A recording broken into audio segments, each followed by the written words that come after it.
cannot get a goddamn signal. Wow.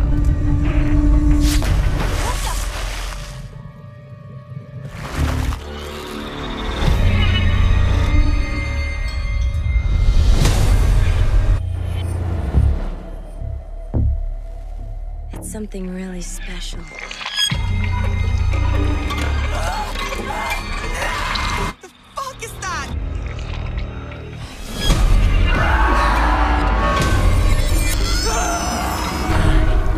Amazing.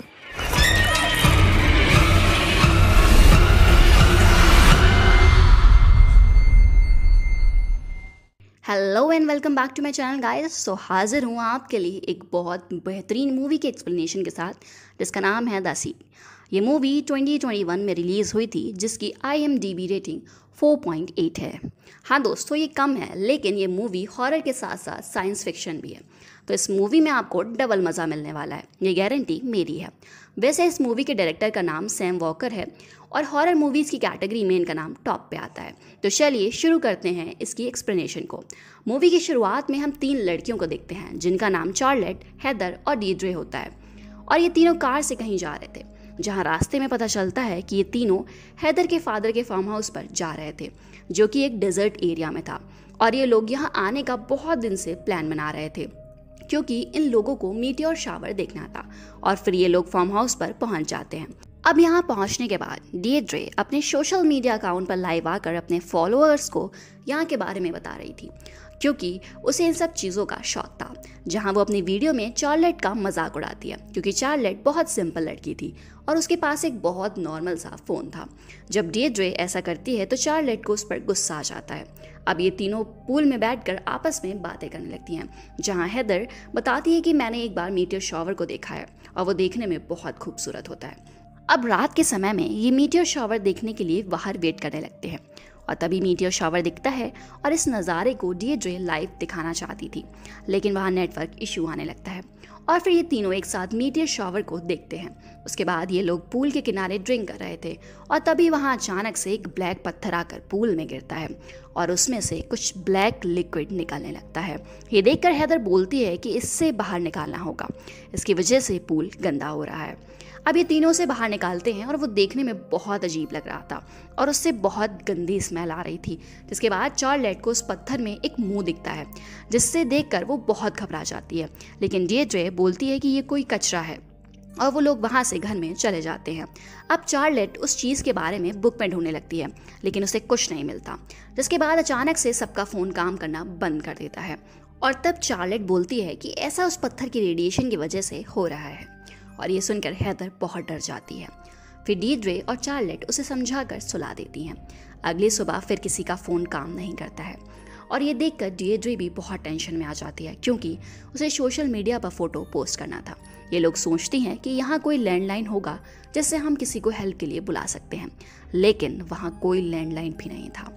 अब Charlotte बोलती है कि ऐसा उस ब्लैक पत्थर की वजह से हो रहा था, लेकिन डीड्रे को ये सब मजाक लग रहा था और वो चार्लेट का इस बात पर मजाक बनाने लगती है।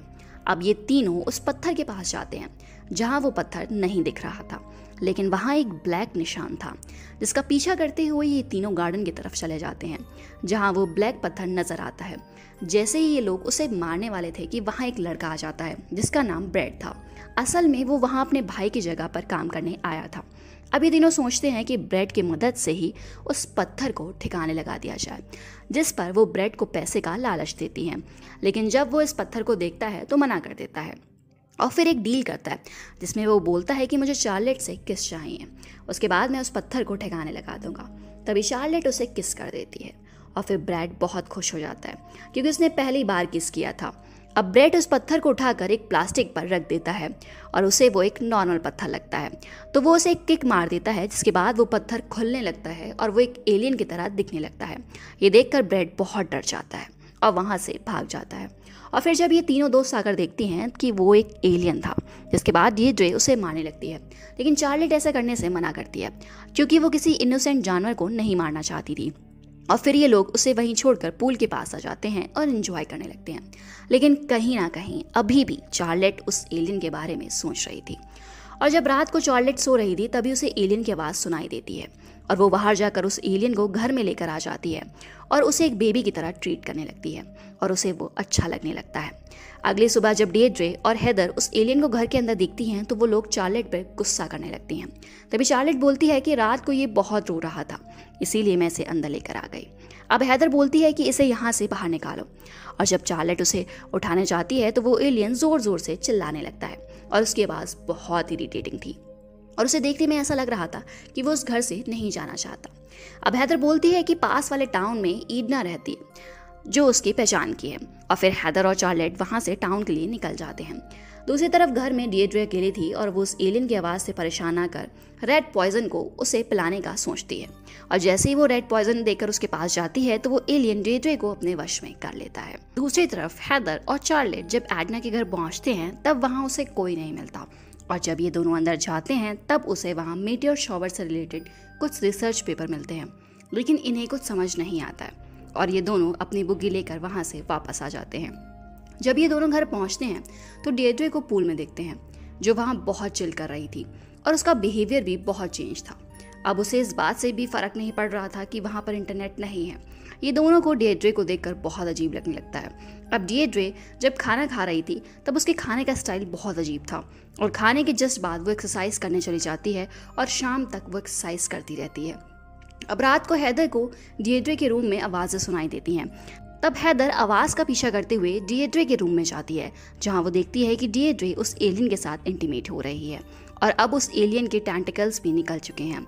तब वो एलियन हेदर को भी देख लेता है और वो उसे भी अपने वश में कर लेता है, जिसके बाद हेदर भी उसके साथ इंटीमेट होने लगती है। वहीं दूसरी तरफ चार्लेट को भी विजन्स आने लगते हैं जिसमें उसे कुछ लड़की उसी एलियन के साथ इंटीमेट होते हुए दिखती है, लेकिन उसे कहाँ पता था कि उसकी दोस्त एलियन के कंट्रोल में है। अब अगली सुबह चार्लोट अपने दोस्तों से पूछती है कि वो एलियन कहाँ है। तब हेदर जवाब देती है कि वो अब उसके रूम में है। अब डेड्रे के साथ हेदर भी बहुत वियर्ड बिहेव करने लगी है और अब वो भी उस एलियन को वहाँ से बाहर नहीं निकालना चाहती है। जिसके बाद चार्लेट को ऐसा लगता है कि ये दोनों नशा कर ली हैं और वो उसे बताती है कि कल मुझे जॉब पर जाना है, नहीं तो मुझे जॉब से निकाल देंगे। अब चार्लेट हेदर के रूम में जाती है और वहाँ चुपके से देखती है तो एलियन हेदर के साथ बेड पर सोया हुआ है और वो अपने दोस्त को समझाने लगती है, लेकिन उसकी बात पर कोई ध्यान नहीं देती। जिसके बाद वो बोलती है कि मैं एडना का ट्रक लेने जा रही हूँ और अपना सामान लेकर मैं यहीं से चली जाऊँगी। अब यहाँ चार्लेट को एडना के घर पर देखते हैं जहाँ वो ट्रक लेने गई थी, लेकिन ट्रक की चाबी अंदर थी और जब वो अंदर जाती है तो चाबी ढूंढते ढूंढते उसकी नज़र एक पेपर पर जाती है जिसमें उसे एलियन का फोटो बना हुआ था और इससे पता चलता है कि वो एलियन मीटियोर शॉवर की वजह से ही वहाँ आया है और ये देखकर वो बहुत घबराने लगती है। अब उसकी नज़र वहाँ पीछे की दीवार पर पड़ जाती है जहाँ खून लगा हुआ था और जब वो चेक करने जाती है तो वहाँ एडना की डेथ बॉडी थी और देखने से ऐसा लग रहा था कि एडना ने खुद को गोली मारी है। अब चार्लेट भागते हुए वहाँ से वापस आती है और डेड्रे और हेदर को एडना के बारे में बताती है, लेकिन इस बात को सुनकर उन दोनों पर कोई असर नहीं होता और वो दोनों ऐसा बिहेव करती हैं कि कुछ हुआ ही नहीं है। ये देखकर चार्लेट को उस एलियन पर गुस्सा आने लगता है और वो उसे मारने रूम में चली जाती है, लेकिन वो एलियन उसे भी कंट्रोल में करने लगता है और फिर से उसे विजन आने लगते हैं जिसमें इस बार उसे यूएफओ दिखने लगता है, लेकिन तभी चार्लेट उसकी कंट्रोल से बाहर आ जाती है और फिर वो अपने दोस्तों से उस एलियन के बारे में पूछती है कि आखिर वो है क्या। तब हेदर जवाब देती है कि वो हमारे लिए सब कुछ है। अब चार्लेट पुलिस को कॉल करने का बोलती है जिस पे डेड्रे बहुत गुस्सा होने लगती है और चिल्लाने लगती है। तब हेदर की नज़र डेड्रे के पेट पर पड़ती है जो बढ़ रहा था, मतलब कि डेड्रे प्रेग्नेंट हो चुकी थी। अब हेदर के साथ भी ऐसा हो रहा था। फिर दोनों की आंखों से ब्लैक लिक्विड निकलने लगता है, जिसके बाद चार्लेट बहुत घबरा जाती है और एलियन को जान से मारने का सोचती है। और जब चार्लेट उस एलियन को मारने जाती है जहां डेड्रे और हेदर आ जाती हैं और वो चार्लेट को एलियन को मारने नहीं देती और उसे बेहोश कर देती हैं। जहां उसे होश आता है तो एलियन उसे वापस से कंट्रोल करने लगता है और तब चार्लेट को विजन्स आने लगते हैं जहां वो देखते हैं कि एलियन अर्थ पे औरत के साथ इंटीमेट हो रहे हैं और फिर उनका बच्चा एलियन हो रहा है और सब जगह एलियन ही दिखाई दे रहे हैं। असल में एलियन का प्लान ये था कि वो लोग अर्थ पे सभी औरत के साथ इंटीमेट होकर अपने बच्चे को जन्म देंगे और फिर देखते देखते इंसान का नामो निशान खत्म हो जाएगा। लेकिन तभी चार्लेट विजन से बाहर आ जाती है और वहाँ एक रॉड लेकर एलियन को मार देती है। अब चार्लेट को ये बात समझ आ गया था कि अब उसके दोस्त एलियन के बच्चे को जन्म देने वाले हैं और अब उसे मारने के अलावा कोई और रास्ता नहीं था। अब चार्लेट बुग्गी लेकर रोड पर निकल जाती है और अपने दोस्त को ढूंढने लगती है। तभी उसे हेदर भागते हुए दिख जाती है तो चार्लेट उसे बग्गी से उड़ा देती है। ऐसा करते हुए उसे बहुत दुख हो रहा था जब वो हैदर को देखने जाती है तो वो अभी तक मरी नहीं थी। तब वो उसे रॉड से मार देती है। अब उसे डिएड्रे भी नज़र आती है, जिसके बाद वो उस पर अटैक कर देती है और उसे भी मारने ही वाली होती है कि वहाँ एक काउ बॉय आ जाता है और उसे देखकर ऐसा लग रहा था कि चार्लेट एक प्रेग्नेंट लेडी को मार रही है। तब वो अपने गन से चार्लेट को शॉट कर देता है। गोली उसके हाथ पर लगती है और वो वहीं गिर जाती है। इसके बाद काउ बॉय वहाँ आता है और डिएड्रे को लेकर अपने कार के पास लेकर चला जाता है। तब चार्लेट को होश आता है तो वो देखती है कि डिएड्रे ने उस काउ बॉय को मार दिया है और तब चार्लेट वहाँ से गन लेकर आगे जाती है, जहाँ वो डिएड्रे को देखती है जो कि एलियन में चेंज हो रही थी और अब वो उस बच्चे का जन्म देने वाली थी। और तभी चार्लेट उसे शॉट करके मार देती है और वो वहीं रोने लगती है क्योंकि उसने अपने दोस्तों को मारा था। और तभी चार्लेट आसमान में देखती है कि मीटियर शावर हो रहा था और इस सीन के साथ मूवी एंड हो जाती है। आई होप कि आपको ये मेरी एक्सप्लेनेशन पसंद आई होगी। तो जाने से पहले चैनल को सब्सक्राइब और बेल आइकन को प्रेस करना ना भूलें। Take care and bye bye.